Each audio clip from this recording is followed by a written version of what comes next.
విలువలు, విశ్వసనీయత ఈ పదాలకు అర్థం తెలిసి ఉండడం రాజకీయాలలో చాలా అవసరం. రాజకీయం అంటే ఎల్లవేళలా అధికారమే కాదు. అధికారంలో లేనప్పుడు కష్టాలు ఖచ్చితంగా వస్తాయి. కానీ ఖచ్చితంగా కష్టాలు వచ్చినప్పుడు మనం ఖచ్చితంగా ఏ రకంగా రియాక్ట్ అవుతామన్నది మన చేతుల్లో ఉంది. విలువలు, విశ్వసనీయత లేని మనిషిగా రాజకీయాలు చేద్దామా?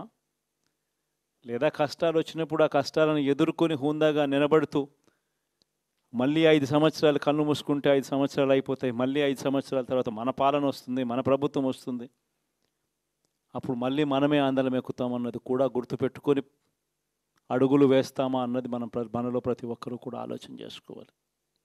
ఇదే మన ప్రభుత్వం అధికారంలో ఉన్నప్పుడు కులం చూడలేదు, మతం చూడలేదు, ప్రాంతం చూడలేదు, రాజకీయాలు చూడలేదు, చివరికి ఏ పార్టీకి ఎవరు ఓటు వేశారు అన్నది కూడా చూడకుండా ప్రతి పథకము కూడా డోర్ డెలివరీ చేయించాం. మనం అర్హత మాత్రమే ప్రామాణికంగా తీసుకొని ప్రతి పథకము, ప్రతి మంచి కూడా ప్రతి ఇంటికి డోర్ డెలివరీ చేయించాం. అలా ప్రతి మంచి, ప్రతి పథకము డోర్ డెలివరీ చేసిన ప్రభుత్వం మనదైతే, పాలన మందైతే, ఈరోజు కేవలం వాళ్ళ పార్టీకి ఓటు వేయలేదు అని మాత్రమే, ఓటుకు వేయకపోవడమే పాపం అన్నట్టుగా ఈరోజు రావణ కాష్టం సృష్టిస్తూ ఉన్నారు, విధ్వంసం చేస్తూ ఉన్నారు, ఆస్తులు నష్టం చేస్తున్నారు, కొడతా ఉన్నారు, అవమానిస్తూ ఉన్నారు. ఇవన్నీ శిశుపాలుని పాపాల్లో భాగాలుగా ఇవన్నీ అప్పుడే పాపాలు మొదలయ్యాయి. ఒకవైపున మనమేమో మనకు ఓటు వేయకపోయినా కానీ ఏ రోజు కూడా డిస్క్రిమినేషన్ చూడలేదు. అటువంటి వాళ్లకు కూడా మనం డోర్ డెలివరీ చేసిన ప్రభుత్వం పాలన మందైతే, ఈరోజు కేవలం ఓటు వేయలేదన్న ఒకే ఒక కారణంతో ఏకంగా కొడతా ఉన్న పాలన వీళ్ళది. ఈ పాపం ఊరికే పోదు. రెండవ పాపం చంద్రబాబుది కూడా అప్పుడే పండింది.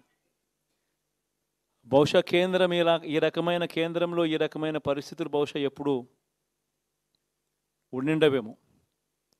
ఈ రకంగా కేంద్రంలో 240 ఎంపీలు మాత్రమే వచ్చిన పరిస్థితులు, రాష్ట్రంలో ఏకంగా వీళ్ళకు కూడా ఈ మాదిరిగా మంచి నెంబర్లు వచ్చిన పరిస్థితులు, ఎన్డీఏలో మళ్ళీ చక్రం తిప్పుతా ఉన్న పరిస్థితులు.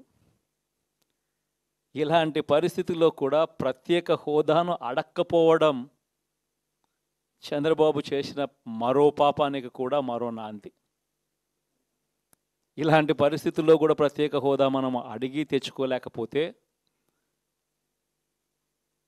రాష్ట్రంలో ఏ ఒక్క యువకుడు కూడా క్షమించడు చంద్రబాబు నాయుడు. మనం కొంచెం ఈ పాపాలు పండేదాకా మనం గట్టిగా దీన్ని నిలబడగలిగితే, ముందుకు తీసుకొని పోగలిగితే ఈ పోరాటాన్ని ఆటోమేటిక్గా శిశుపాలని 100 పాపాలు ఫాస్ట్గా ఎరోడ్ అయిపోతాయి. కాబట్టి ప్రతి ఒక్కరూ ఈ విషయాలన్నీ గుర్తుపెట్టుకోమని కోరుతాం. బహుశా నేను చెప్పేటివన్నీ